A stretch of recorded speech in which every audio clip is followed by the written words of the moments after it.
Hello guys, in this video we are going to create an amazing birthday app. So this is the app. First let's explore this app.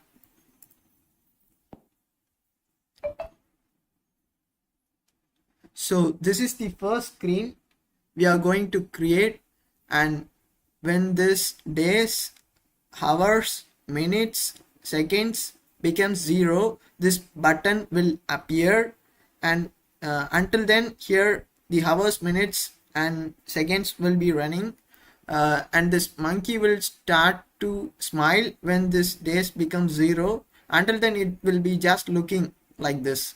Okay, so now let's open the app. So this is the next screen. We are going to create this wish for wishing your beloved.